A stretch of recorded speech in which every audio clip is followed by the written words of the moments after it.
of them are practitioners of fiction that questions, a little bit like Atwood, where we're from and where we're going to. So would you please join me in welcoming Neil Gaiman, A.M. Holmes, Temi Jeanette Winterson.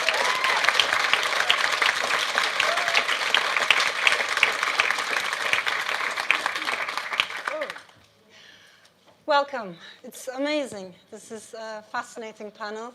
We're here to talk about a literary giant, a woman who has inspired many of us. And my panelists do not need any introduction, but I'll say a few words without doing justice to their journeys, entire journeys. I want to start with Neil Gaiman.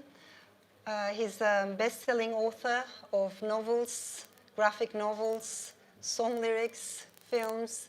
I see him as a bit of a modern-day Renaissance polymath, as someone who produces so beautifully in so many fields for audiences, for readers of different generations. And of course, the question is, how do you even draw the line? Children's books, adult books, we read together. He's also a goodwill ambassador for the UN Refugee Agency. He's a writer who has fled journalism, and maybe we'll get a chance to talk about that. But there's something I want to share with you. In The View from the Cheap Seats, he says, I believe that in the battle between guns and ideas, ideas will eventually win. A.M. Holmes, to my left, author of several novels, a memoir, a travel memoir, short stories, also a contributing editor to Vanity Fair. Her remarkable book, which won the Women's Prize in 2013, May We Be Forgiven, deals with very difficult subjects, which hopefully we'll get a chance to talk about.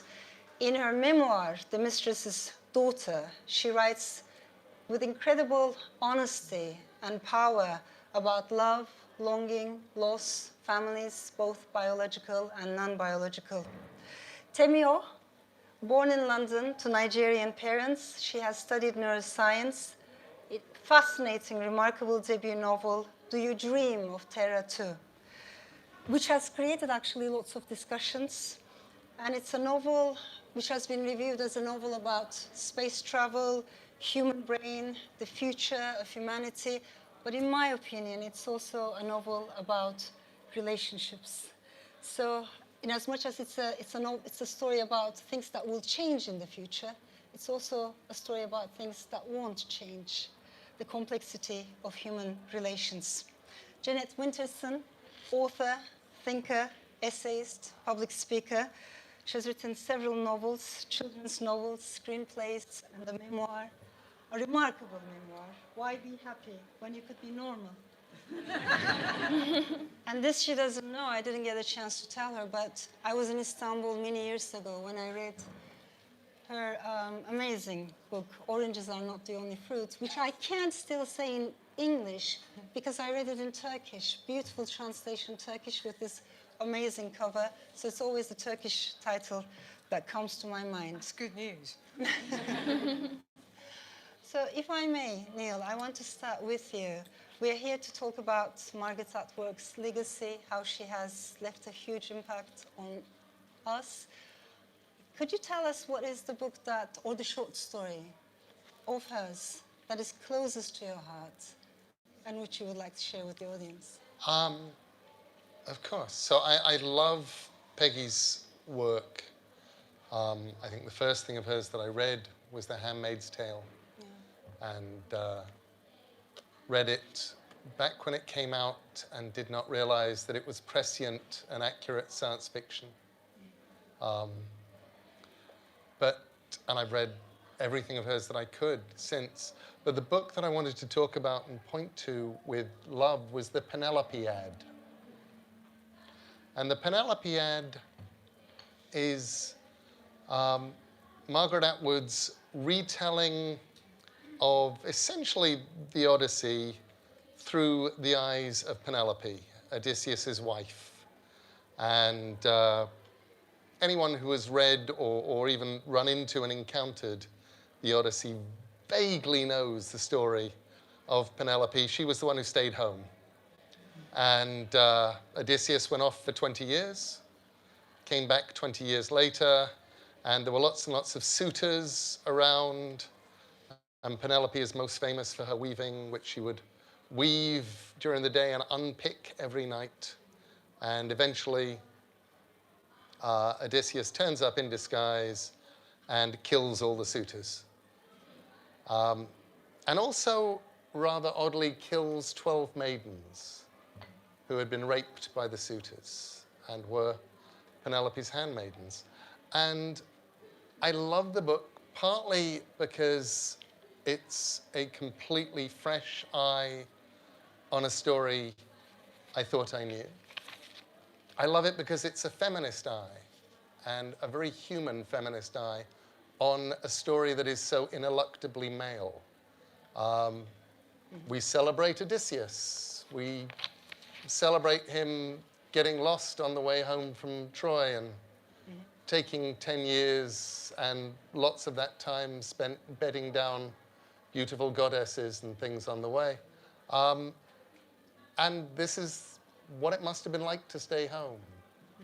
And along the way, she manages commentary. She manages to turn it into a musical. Her 12 maidens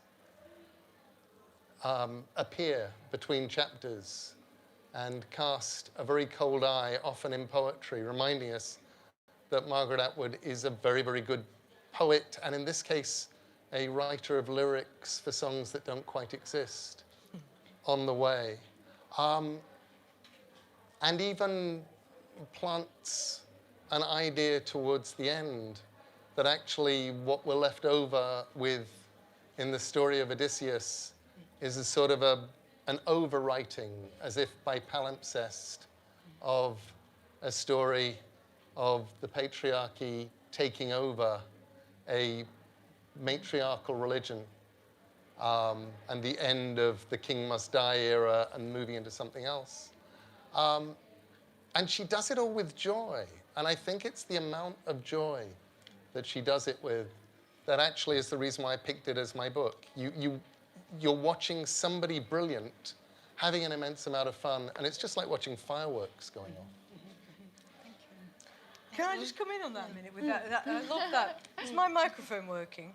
Yeah. Oh, good. That lovely bit, the idea of lyrics for songs that don't already exist. Because that's what fiction does, isn't it? That it's always a sketch for something that's not quite here yet. And somehow we all then collectively bring it into being. But somebody gives us a prompt. And I was thinking, because when you talked about the Penelopead, I was on a trip with Margaret Atwood across Germany for that series when she did the Penelopead, and she was so wonderful and so difficult. So every time I moaned, she'd just say, "Oh, Jeanette, drink the wine and go to sleep."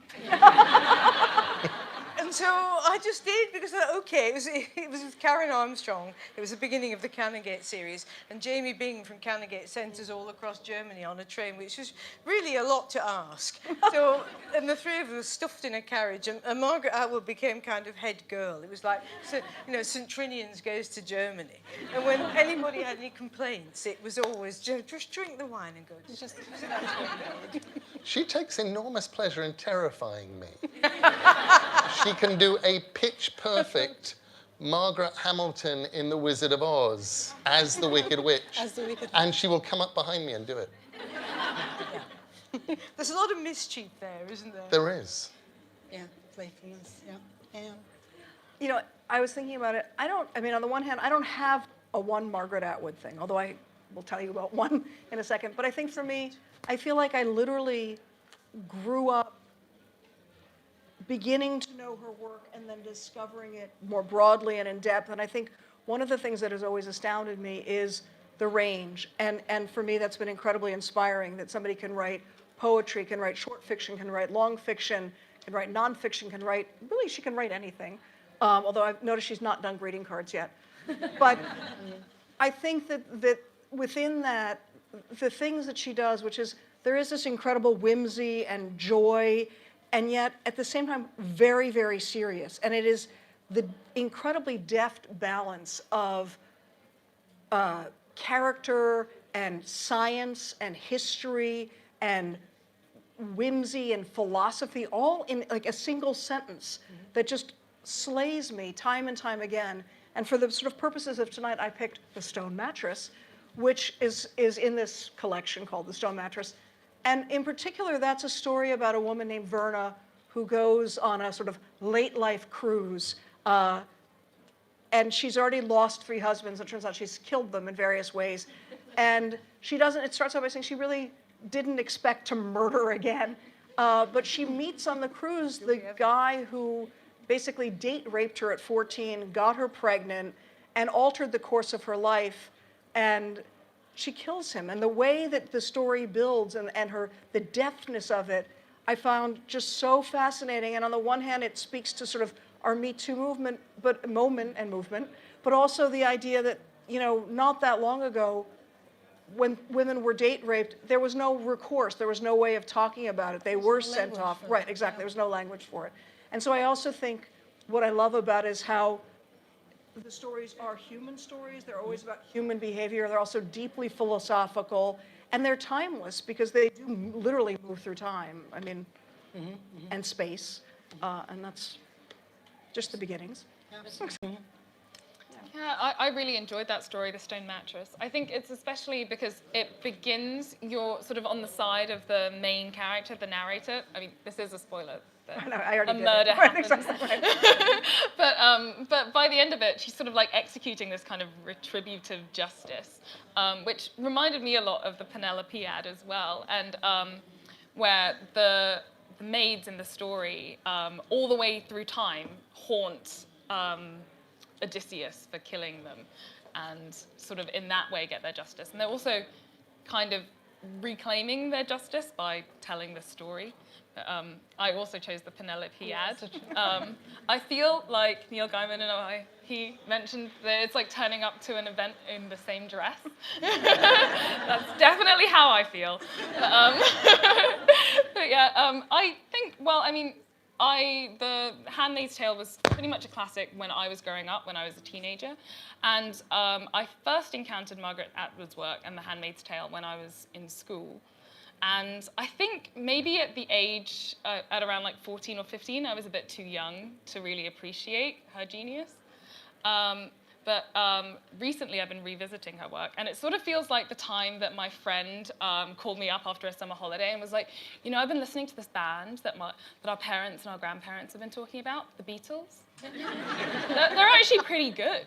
And that's kind of how I feel about Margaret Atwood. I think when something's a classic, by the time you encounter it, it can be really hard to feel like you're having a personal discovery.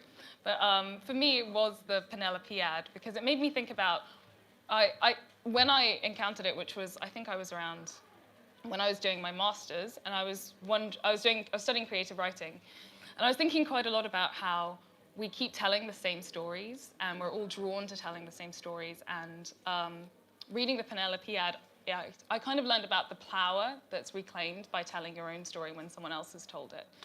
And especially in the case of the maids. And we also see this in The Handmaid's Tale, like the fact that it's the tale of this woman who no one knows her real name. And in the story, in the sort of context of the world in Gilead, people have used this other story, the story of Rachel and her handmaid, to wield power over other people. And that's an example of how the stories that we tell in our culture can direct social actions and can be used as a tool for like dominant groups of people to wield power over other people.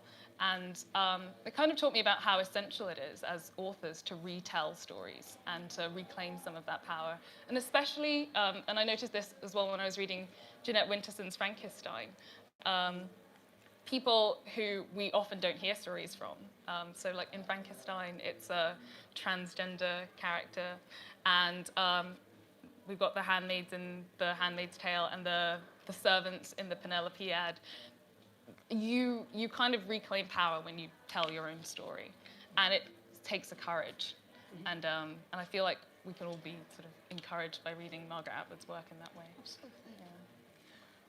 We were earlier talking about how it's important also to understand the country where she comes from, Canada. Today, of course, we think of Canada in a different way. 30 years ago, 20 years ago, 40 years ago, it was regarded almost at the edge, the periphery of the literary world. That was people's perception. Coming from a country like Turkey, I can relate to that.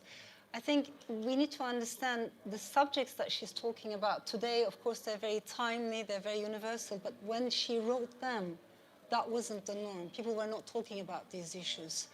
So seeing what was coming and understanding that maybe no country, no place, no region in the world is immune to the rise of toxic politics, authoritarianism, right? Religious fundamentalism. That is an incredible vision. And I want to talk about that as well, because we always think of her work as someone who understands sexuality very well, gender relations very well, but she also understands power very well. No, I think that's absolutely right, and that's why I brought along the Margaret Atwood book, In Other Worlds, Sci-Fi and the Human Imagination. Not least because, just picking up your point there, I mean, there is a fantastic essay in this in which she discusses, it's 2011, in which she discusses The Handmaid's Tale, so it's before TV. And she says, I mean, I think your point about the edges is exactly right, because she sort of comes from the edges and looks at what happens when the edges move in. And that's what really totalitarianism is. It's what we've seen in America. It's what we're seeing in Britain tonight. Look, Parliament has been prorogued tonight. Today. Yeah. The edges are moving in. Yeah. And it's the point where you think this, and she says, I would not write, she said, for me, she's talking about the difference between science fiction and speculative fiction in an essay where she'd had a kind of spat with Ursula Le Guin. And she said, look, all I want to do is I want to write fiction where it has either already happened somewhere in the world in a totalitarian regime, or we can see it happening. It's not that it's so far away from us that we can only imagine that it might happen one day. And that was the distinction she was making as somebody on the edge. You know, she says, doesn't she, she was brought up, this is her wartime memories, you know, in a wood in Canada. You know, how on the edge can you get? But you know, the edges can work both ways. The edges can be, that liminal place can be the freedom place, the exciting place, the place where you make your identity, your life, your home, your work. But it can also be the place where everything that we wish to banish comes back in. You know, forests are dangerous places. The things on the edges, you know, the trolls, the dragons, the witches, the scary things, also come back in. Yeah. And she's really good about that. And, you know, we're all sitting here tonight. We've got Trump in America. We've got that narcissistic, egotistic shit face. You all know who I mean. Here, who's just said, no, Parliament doesn't matter. We'll just get rid of you guys for 5 weeks. You know, what is happening? Yeah. And Margaret Atwood is there, isn't she? I mean, look, you know this inside out. And it does really matter, you know. And when Temi says to me, we need to tell the same stories, I know exactly what you mean, because these stories need to be told. Otherwise, we keep falling into the same error. You know, it was even, you know, an old conservative like T.S. Eliot who said, men need to be instructed. You know, we need to know what it is that we need to know, and we forget that now. And Margaret Atwood is really on this. She instructs us, and that's why I picked this book, because I'm sure you've all read Margaret Atwood, In Other Worlds, Sci-Fi and the Human Imagination, but if you haven't, you'll get it tonight, and you'll have read it by tomorrow morning. So. Listen, I got the Testaments last night and I've read it, so just get with the program. So, you know, you have to read more.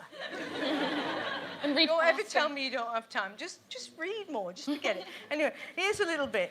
She says, here's what she says. And she says, we are not only what we do, we are also what we imagine. Yeah? And that's so important, that we're not only what we do, the whole doing of the world. We're also what we imagine. For good or ill, you know, the imagination is also powerful on the dark side, as well as on the good side. And it needs every person here whose imagination is not on the dark side to start imagining better, Because you know what's really annoying about the ship faces on the dark side? They do seem to have really powerful imaginations, and they drag the rest of us with them. You know about that. Absolutely. Tell these people about that. I think that the terrifying thing is how well Margaret Atwood told us about it over 30 years ago. I remember when I read The Handmaid's Tale, I wasn't just, I mean, I would have been a callow 24, 25-year-old, but reading it and going, well, this kind of thing isn't actually ever going to happen. I mean, we're all much too sensible. And now, 30 years down the line, and going, we're not sensible at all. We're idiots. And what's more, some of us are scared, and we can be led by monsters. And the monsters are scared too. And suddenly you get the Pences and the Trumps in power. Suddenly you get Greasy Johnson in power. And it's all a bit strange. And the idea that essentially British politics of 2019 would be led by the equivalent of the National Front was unimaginable back then. And it does, you know, the purposes of science fiction, of speculative fiction, sometimes are to predict and sometimes are to be a warning to us. And I think what Peggy really gave us was a warning. And I love the fact that the book is there because possibly without it, we wouldn't be quite so aware of the warning signs. If nothing else, that book is a canary in our communal cave mind. Absolutely. I think that's the reason that we've seen this resurgence of popularity for The Handmaid's Tale, because I remember reading, well, someone mentioned that, like, those books that we read that sounded the alarm about climate change, that terrify us, this is that for gender politics and how soon we can lose our power. I think we all sort of, especially like in the early 2000s, really believe that maybe we'll just move to more and more freedoms and just keep going and keep progressing. But we realize that like every generation we have to keep fighting certain battles. And that's what our current politics and our current situation is teaching us. And that's also what we learn from this book, that we can lose it so quickly, which is terrifying. And, My wife is sneaking up to play her ukulele downstairs. That's just showing off.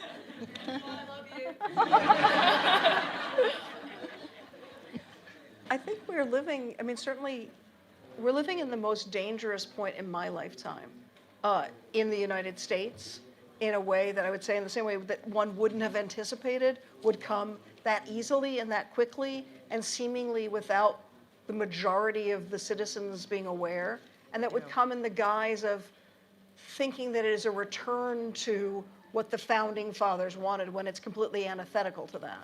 So it for me does something that I feel like Atwood is exceptional at, which is constantly threading history back through, and I would say in the US, reminding us of, do we even know our history? And I think in my lifetime, looking at the various Bush presidencies, there was the beginning of the sense that one didn't need to know history. We now actually have a president who has absolutely no relationship to history or reality. And it's truly terrifying. We were talking earlier just about how quickly some very basic kind of things that we thought were fundamental have eroded, and we never had a legislation about them because there was no precedent. There was the idea that basically people are fundamentally good-ish and behave moderately well. And, you know, Nixon floated this idea, if the president does it, it's not illegal. Everyone took that as like a call to like, I can do whatever I want, which is a problem. But the number of things that are going on now, we don't even know literally what's happened, but, you know, big pieces of government are just not staffed anymore. I mean, we have crazy things. So I think Atwood is enormously prescient about all of that, and climate and the world around us. And we, you know, if it is a wake-up call, we need to have woken up a while ago, and meanwhile, we got to like hurry. Yeah. Imagine I came to London from Istanbul, wanting to live in a country with stability and parliamentary, I'm so parliamentary sorry. democracy, you know. And back then I used to think British people are so calm when they talk politics. And I don't think that way anymore. That calm is gone.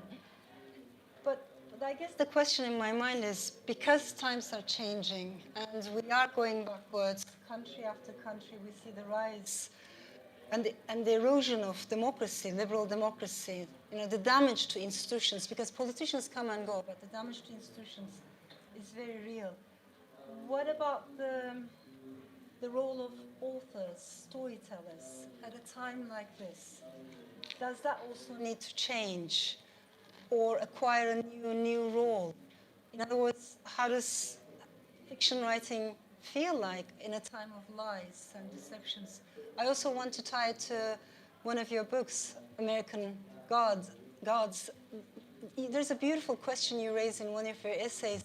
How dare you, people asking, right, as an Englishman, how dare you tell us the story that we're not ready to hear? So it also comes to identity politics, who has the right to tell, and yet we dare to tell difficult subjects. I think one of the reasons why Margaret Atwood's fiction is so powerful and so prescient is that she's Canadian. Yeah. I think she gets to essentially be off on one side and observe and not necessarily be in the thick of it. It was why it was a lot easier for me to come to America and write American Gods than I think it would have been for an English person to do it. Mm-hmm. I worry, it's a lot harder to write fiction right now, at least for me, because there's, on the one hand, the worry that we might be in I think it was Neil Postman's phrase, entertaining ourselves to death. That there is, on the one hand, we need imagination, we need positive ideas, we need things to make that give you something to look forward to. I was probably prouder of making Good Omens and have it come out now than of anything else, because it's full of hope. It's the idea that actually Armageddon doesn't have to happen and that people can fix things by being people. And that, for me, was an important thing to try and say in a world in which people are looking around going, well, what do you do? And the answer is you have to do something. Maybe we can fix it. I think that's right, because I think everything that you say there is true, because what happens in our minds, in our imaginations, really shifts the whole picture. And if we are depressed and fatalistic and think there is only one ending, everything is moving towards a particular course, then it does. And I don't think we should underestimate even the passive power of millions of people thinking about doom. You know, it's really not good. And I don't mean that you should offer this as a kind of magical thinking and that everything is going to be cheerful and grey. It isn't. But thinking that there is an alternative. And if you're a fiction writer, everybody here knows that when you're writing your story, your book, whatever length, shape, the end is not fixed. And that is a great thing. You really don't know. I mean, John Updike said to me that he can't write a book until he knows what the end is. And I said, what's the matter with you? But he did admit that he does change it, but he thinks of an end and then tries to lead up to it. But in fact, it does move. And yeah, but I bet it's never the end that he thought it was when he gets there. No, but it just sounds good, you know, that he writes the end and then has a kind of cantilever back to the beginning. But it's not true. And the thing is, you should never trust writers. Trust us, but don't trust anyone. Not the others, right? This is okay here tonight. But the thing is that you know, as you do it, don't you, that you're weighing up many possibilities. And the thing can shift one way or another way. And even when the book's finished, you all know, you've all read a book that you've loved and you've thought, that is not the right ending. Yeah? And you've thought, I'll do that again. And it's that beauty of imaginative power to think, I'll tell the story again. You know, people talk about false starts. False starts don't matter. The only thing that matters is false endings, where you get to a conclusion that never needed to happen. Make all the mistakes you want in the beginning, but don't get to a kind of fatalistic ending. And if there's a book you're reading and you don't like the end, for fuck's sake, get another book. There's loads of them. And you know, that's what's great. We do live in the original multiverse. You know, there's every possible ending is out there, even if you're a pessimist. But for the rest of us, we have to imagine better endings, because otherwise we'll have the really shit-faced one. All those people with no brains, no imagination, no sympathy, no empathy, and a rotten public school education are imagining for us. So think better, imagine better. Yes, yes. But I agree with you. She knows. In the point that you made about how the ending hasn't been written yet. In our political moment right now, this could be the story of how, say, with climate change, how we didn't listen to any of the warnings and then our planet slid into disaster. Or it could be the story of how we all woke up and made changes and changed the direction that we were going. And I feel like fiction authors have a role to play in inspiring people to do that and making people aspire to that kind of a story. And I think it's now more than ever what we need is consolation and hope, and that's what we can provide. And hope is political in that sense. Right. But also, you know, I think about Atwood's work, and I think about all of your work, and I'm just going to read your work. Your work. And Atwood especially, and I think, you know, one of the things that is a little bit both the job of the writer and just what writers do is writers are reading the culture, writers are reading the world, and clearly Atwood has been a very astute reader. I mean, that's how, you know, 20 years ago, when we think about like how radical, you talk about she's in Canada. Canada is like, you know, our good friend to the north, and it is off the radar in many ways, in the sense that so there is a kind of liberation and space to write about things and think about things without being stuck in them. But I think that it is about being observant, and I want to be careful as a writer. I keep thinking, I don't want to, in this moment of what almost sounds like desperation, I don't want to push myself to hope without finding where that would originate from, because I'm always looking for where does it come from. I was thinking about how right before the elections, I was talking to my publishers, and they go, what are you going to write next? I said, I've been thinking for a long time about the downfall of the US government, and I have this novel I really want to write. And they said, well, you don't write science fiction. I said, I know, but something's bothering me. And they're like, yeah, it sounds like science fiction. And then, like the day after the election, they're like, where's the book? And it's funny because I've had a harder time writing because I feel like I sort of dropped the ball for a minute or blinked, and I thought, oh my God, I lost, I didn't catch up. And one doesn't want to write in reaction to what's happening, but at the same time, you can only write and create in the time period that you live in. So it is a breathing mechanism, I think. I think also about the wonderful short story writer and activist Grace Paley, who used to always be asked, you know, is it a writer's job to be a politician? And she would say, writers have the same jobs as plumbers. Their job is to tell the story, but that they don't have any higher moral responsibility. And I have to say, I'm not really sure about that, honestly. Because I think that we do have a little bit of a responsibility, but I'm curious. We do. Just checking. But then again, plumbers are out there making your lives better. Right, and they have responsibility. If it and they have doesn't flush, responsibilities too. you know, it's a problem. Yeah. It changes though, doesn't it? I mean, the job of the writer or of what art's doing in society at any one time changes. Right. It's not the same throughout any time or any period. Sometimes it's there to disrupt and confront and challenge and destroy. And sometimes it's there to heal. You know, it doesn't have the same job in every epoch, in every generation, in every millennium.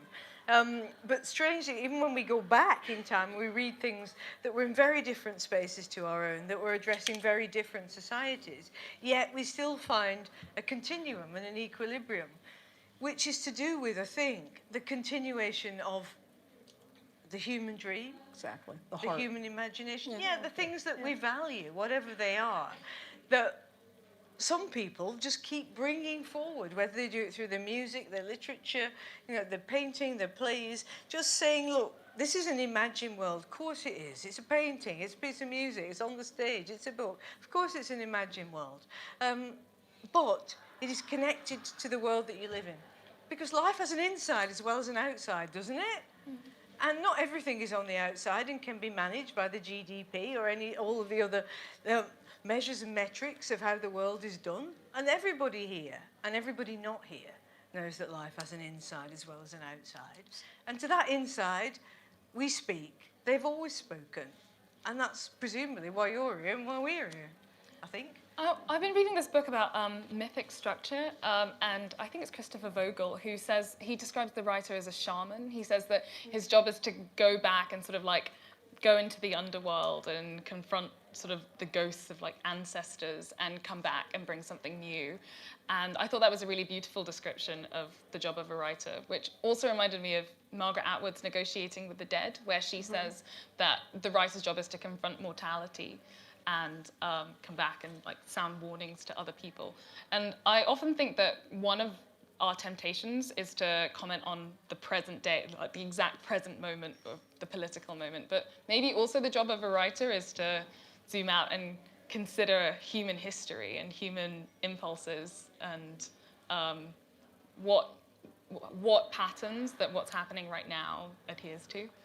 And this is why you continue to teach political fiction, and I know you love teaching political fiction. Well, Princeton, I yeah? teach a course in writing political fiction, which the funny part is that you go, what is political fiction? And it's whatever you want it to be, of course. Yeah. But even using the word political is charged. And the idea that, talking about political and talking about, so often when you teach fiction, they don't talk about the content of it. It's always like, oh, your lines are lovely. But why are you writing what you're writing? What are you trying to talk about? What does it mean to you? And the idea that stories can be small, personal, or incredibly large. So yeah, I love it. It's always fun to do it in election years, too. Neil, what about technology? Because I think that was part of the optimism, wasn't it? Particularly in early 2000s. To me, it was interesting because that techno-optimism, that technology was going to bring democracy everywhere. It was very much projected to the part of the world where I come from, the Middle East. When there were uprisings in Iran, it was called Twitter rebellion. When Arab Spring started, people thought Facebook was going to bring democracy everywhere. There was so much optimism. I remember an Egyptian couple named their newborn baby daughter Facebook at the time. And there was a family actually in Israel. They named their third child Life to honor. And fast forward, I think now we are talking more and more about the dark side of technology. I think that all technology can be used for different things. It is just technology. It goes back to fire, when on the one hand it can keep you warm and it can get more nutrients out of your food and make it taste better, and on the other side it can kill you. And it was very strange for me. I blogged today for the first time in about 5 months. I actually put up a blog on my blog that I hadn't used, and I got people saying, oh, this takes me back to when the internet was a nice place. Was it that long ago? Yeah. So I think, yeah, the technology thing and the optimism thing are part of the same beast. But having said that, I also think that for me here, both in the UK and in the US, by the late 90s, everything was starting to feel a little bit off. And I didn't realize how off it felt until I went to China in 2007 and realized that everybody was optimistic about the future. They all knew that they were going to have their children would have a better life than their parents had. Yeah. And I thought, oh, this is not the world I'm in. We're all looking at the future, sort of, arms crossed, going, all right, what have you got for us then? Even then. And yes, the technology is fabulous. And yes, we have Moore's law for computers. But you start to realize they're only as good as the people. And some of the people are appalling. Jeanette, does it frighten you? Look, I don't know. Look, I mean... Also, of course, it ties nicely into your latest novel. Yeah. I mean, I just read a book called Frankenstein, which is about exploring Mary Shelley's amazing novel 200 years ago. And what I really feel is that we're the first generation to be able to read it right. Think of Mary Shelley's Frankenstein as a message in a bottle sent to the future. She was 19, she had a vision. She couldn't really see how it would play out. And she thought that you might be able to create a new life form from the discarded body parts of the graveyard and the charnel house and electrify them. what she didn't see is that we would soon be sharing the planet with a non-biological life form we have created, made out of the zeros and ones of code. But she did see it. And it took 200 years to make that leap. It was a flare sent in space. It was a message in a bottle. We are the only generation that can read Mary Shelley's Frankenstein right for the first time. We can see where she was going. She saw that, which I find sort of extraordinary. And therefore, it is a text worth studying, because this is the great thing about literature. It's always ahead somewhere. We should go back. And for me, there were two things about Mary Shelley's Frankenstein that really hit me. One is the monster isn't named. Victor Frankenstein is a bad father. He doesn't bother to name his creation. The creation has no name. Therefore, it has no identity. It has no place in the world. The monster is just the monster, the world's most famous monster. And crucially, because Mary Shelley was writing this, the monster isn't educated. And women then were not educated. She knew what that meant. Yeah. And at the moment, we've got machine learning. I was talking to my friend Jason over there, who is actually also from Canada, but works in machine learning. And we're talking about bias in machine learning, that you program all this fucking stuff, and you're not actually educating your bloody machine. This is robotics in the narrowest sense. How do you educate a non-biological life form? Because, guys and girls, that's what we're going to have to do, because this thing is happening now. So, in a way, all of it, Brexit, Trump, the lot, the only thing that is bigger than AI is climate change, or rather climate breakdown. And I do not know which will win the race, because if AI gets in there first, maybe they'll just say, oh, for fuck's sake, Homo sapiens, what sapiens are you? You know, what a mess, get lost. And then we're out of here. Or maybe climate breakdown will halt the experiment and we'll go back to year zero and we'll have to start again with sticks and stones until we finally get to the zeros and ones. Do you know, the funny thing is, I was looking at a book the other night. I was in the loo. You know when you sit on the loo and you look at a book? I had this big book. It's called Lost London. It's London in photographs. I love it. But this isn't irrelevant. The font is beautiful. And I'm looking at this font and it says Lost London. I thought, for fuck's sake, it's all zeros and circles. The whole fucking alphabet, even the S, which is only straightened up so it would take less space. I thought, it's all half zeros and ones. I'm looking at it and I thought, I think I'll make a cup of tea. Anyway, this is me in the loo, looking at the alphabet and just thinking, does it really matter? If this is the end of Project Human, maybe it's not so bad. See, I don't know. I've been thinking about this quite a lot. Well, I mean, about the sort of general pessimism about the future. I remember I was mentioning my sister and I were talking to my mom, and I was saying, you know, I'm really jealous of you because you grew up in the 80s, and the 80s were pretty good. Like, you could get a house. The 80s were great. I was in school during the recession, and we were pretty much told, well, good luck doing a degree. But and I was saying, but my sister looked at me in horror, and she was like, but they didn't have the internet. And my mum, and I was like, but they didn't know they didn't have the internet. My mum was like, we knew. So it kind of makes me think about, like, what is it that we have, well, that we don't have right now that the people in the future are if there are any people. This is what I'm saying, we can be optimistic about it. Maybe people in the future are going, oh, they only lived to maybe 100 if they were lucky. Now we live to 200. But, well, I'm depending on you. I don't know about the other guys on the, but you know, if it's not the young people who are going to fix this, right. I don't think we are. I mean, my lot, we screwed it up. That's the thing. I think it's our job. It's our job from today. Okay, you to make the future good. Right, it's your job. Yeah. It's your job. I want to add to that. That's Is, you know, we good. can say we want to be hopeful, and we can say some of us are old already and we remember a lot.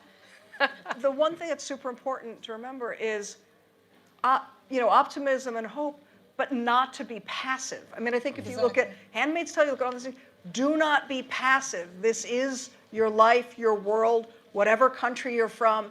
And if you can sit there and do nothing, then, as Jeanette would say, we're fucked. So every day, what small things can you do, whether it's not taking a plastic straw because you don't want, you know, there's something really bad about plastic straws, which I can't remember what Or it not is. retweeting something that's full Right, of hatred and right. misinformation. But all of it, Yeah. from the tiny things to the really big thing, and also, by the way, looking beyond one's own familiar self, looking at the other, not going, ah, ask the other, looking at the other and thinking, oh, that's so interesting. Tell me about yourself. Opening as opposed to closing. And I think that's, no pun intended. I think that's crucial. Near the end of the and also not forgetting how connected we are. Absolutely. We are the same. Not to withdraw Right. into our own Right. tribes. But before we open it to your questions, would you like to share with us, because talking about technology, the remote-controlled signing, Margaret Atwood's story and your experience? Well, yes, I mean, one of the things that people forget about Margaret Atwood is she is also an inventor. Yeah. She invented her long pen so that authors could sign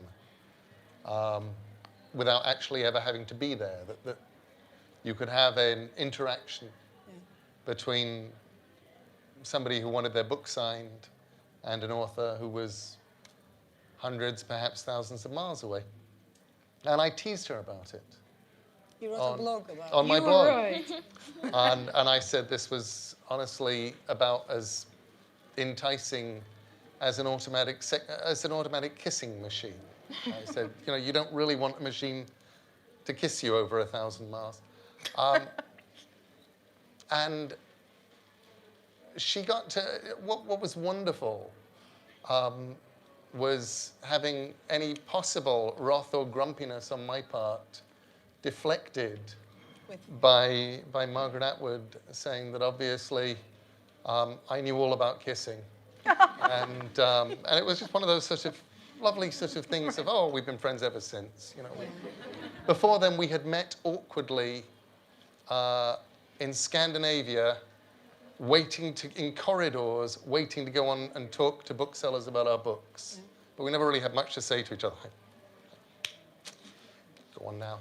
She's a Scorpio. She's a Scorpio, right? Yeah. No, All that. It does make matters. She also wrote a beautiful review about the Graveyard Book. She did. Saluting your dark side, your shadows. And I thought that was beautiful. That piece. She is I mean, she is an enormously, I was going to say, she is an enormously generous Very generous. person, an enormously generous writer. When my son was born, I was thrilled to get, her book called Up in a Tree, which she wrote when very, very young and drew the pictures for. And it's just a lovely book about some kids who go and live in a tree. And she'd signed it to him. I thought, this is so cool. Absolutely. No, so it's a long time. I mean, she's old now, and that's fine. That's good. It's a good thing that there's a woman who is old who is advising the world. Absolutely. This is a great thing. And she published, in Britain, The Handmaid's Tale was published in 1986, though in the US and Canada it was 1985, wasn't it? Which is important to me because I published my first book in 1985. And when I'd been at the university, I'd read Margaret Atwood for the first time, so sort of a little long, and the first book of hers I'd read was Surfacing. And that was when I was wondering then about heterosexuality. And there's a line in there where somebody says, oh, it would take too long to clean him down to where he was good. And I thought, right, that's it. I know what I'll do now. But also, I thought, I haven't got time. I've got to write books, I can't fix him. And, sorry, Neil. No, it's all right. But it was reading her early on, because that really it was in the early 80s, with ABBA and stuff, and no phones and everything. A long time before you were born. And we were just discussing tonight how we're analog people and not digital people, and thinking, she's real and she's writing, and I wanted to do that. And I was at Oxford, and on my degree course, we were told there were only 4 women writers. This is supposed to be one of the best English literature courses in the world, from Beowulf to Beckett. Anyway, at that time, and we were told that we could only do George Eliot, a couple of Brontes. It was really terrible. And Jane Austen, of course. And nobody else existed. And I was really floundering around thinking, some other women must have existed. There can't only have been 4 of them in the whole history of the world. But they certainly were not on the degree course. Virginia Woolf was considered a minor, so she wasn't on. although James Joyce was. And then it was just finding things to read, and at the end finding Margaret Atwood and thinking Adrian Rich, and just thinking, well, they're out there, and they're obviously rebels and renegades and outlaws, and they're not on anybody's courses, which obviously she wasn't then. But maybe they could be on my course. I find this amazing because I studied year in university.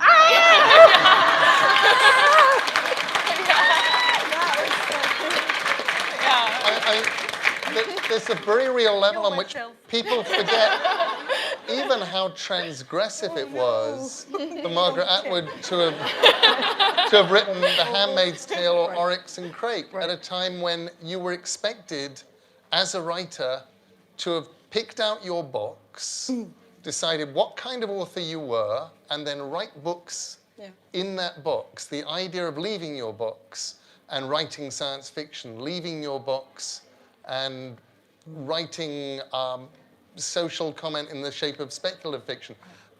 You weren't allowed. This was wrong.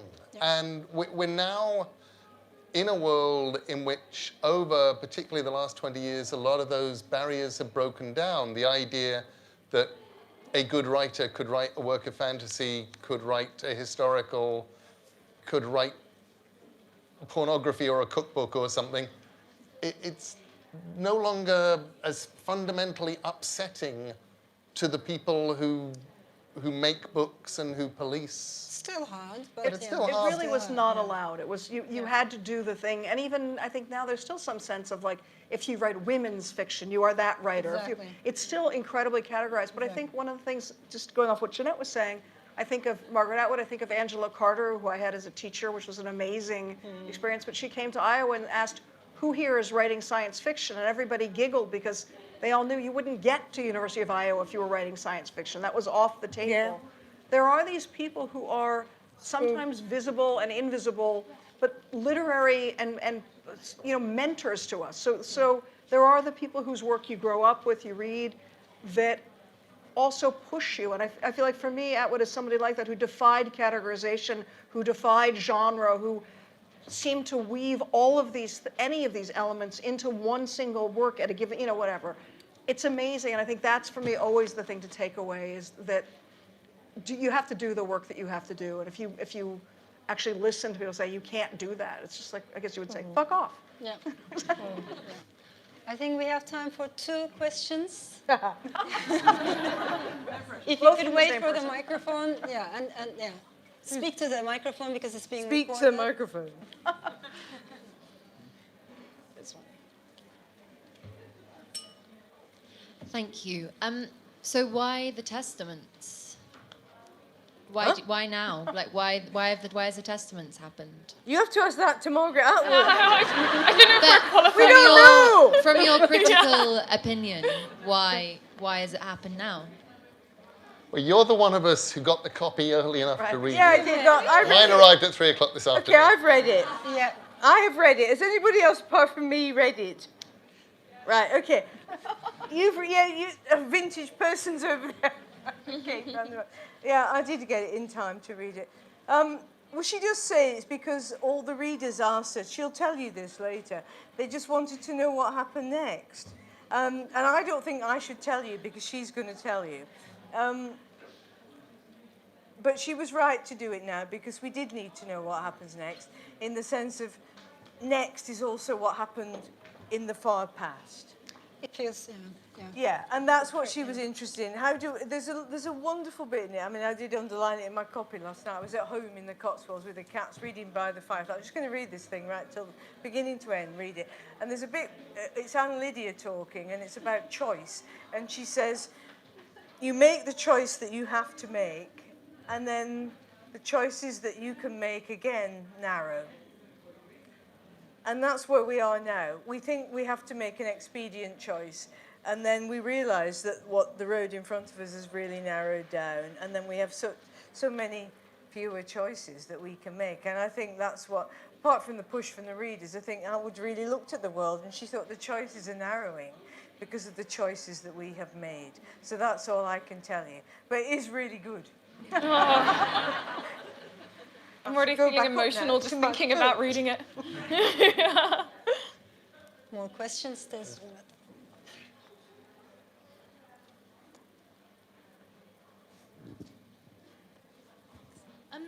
I just wanted to ask about how we take some of these great lessons in literature like this and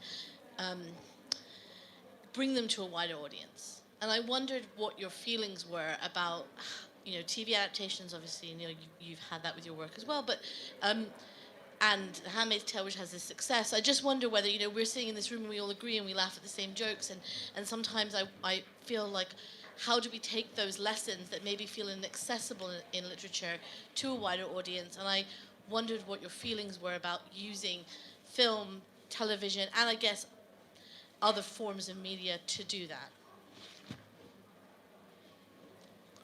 Neil, Shall I? yes, Well, yeah, having had Gaiman, some experience with this, I think it's great.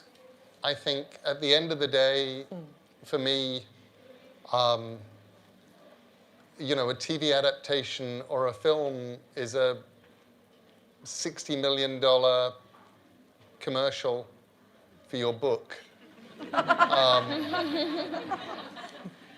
In that it will go out to a lot more people, but a lot of the time what you really want is for people to build the world in their own heads.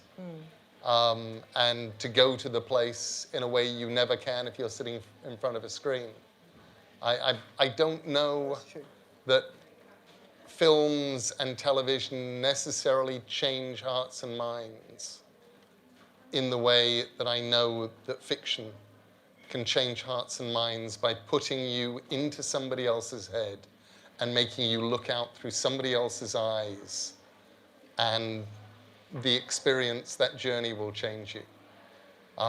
So I love making television. I love all the adaptations. I think they are wonderful things, and people may pick up your books who wouldn't have done otherwise, and people will go on a wonderful journey because you can give them wonderful journeys.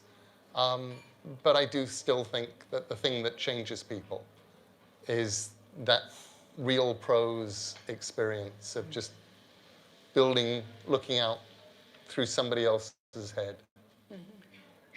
There's an intimacy, I think, to reading, and there is an intimacy to reading how an author describes something and then creating that film in your head. I mean, I think, again, I agree with you. They're all valid and wonderful other things. The best way you phrase it is it's a commercial for the book.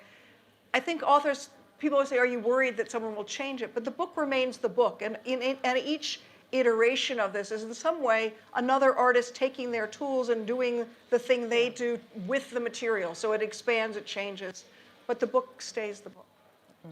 I think the weird thing about reading, and it is weird, as opposed to watching a film or TV, and the films and TV, it's great. We really are in a golden age of TV. But the thing with the book, and you know this, you get to something that really hits you, and you put it down, don't you? And you think, oh, I have to think about that for a minute. And you might have a little walk, let the cat out, have a cup of tea, whatever. But you have that moment, and we don't really pause on the TV or the film and think, oh, that moment, and then immediately stop it. But we do put the book down. I think I have to think about that. Or we might write something in the margin. And at that moment, the book becomes ours. The book, the poem, whatever. We've owned it then, and we have entered into a collaboration with the writer, which happens less easily.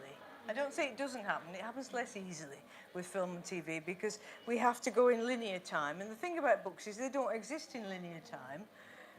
They exist in that time which is outside significant time, call it, which is our time, that is not controlled by anybody else. The significant time is your time, and it really belongs to you. So it doesn't run according to the DVD or the movie screen or anything. And you can put it down, you can walk away, but when you come back, something has happened. And it's happened in the moment that cannot be quantified. You have genuinely expanded your time on earth in that moment. You have just stretched that elastic. The moment you've found something in that book, that poem, put it down, walked away and come back, you've just given yourself extra beats to life. And I don't know any better way of achieving immortality than that. And I guess there's also the fact that books are our only answer to the problem of other minds. Like the fact that our whole experience of the world is just from behind our own eyes. Like the only time we felt pain or sadness is our own pain or sadness. Books are the closest we can get to being inside someone else's consciousness and someone else's sort of like phenomenal reality. And it's kind of a magic that you can't achieve, definitely, through television. And I think that's a wonderful place to end this discussion. We salute Margaret Atwood. It's a remarkable writer, thinker, but also, I know this is not a very favorable word in this country, but I'd love to think of her as a public intellectual. In Turkey, we always recognize public intellectuals. We incarcerate them, but at least we respect them. In France, in Russia, in this country, public intellectual has a negative word. To me, she's also a remarkable public intellectual. Please join me thanking our author.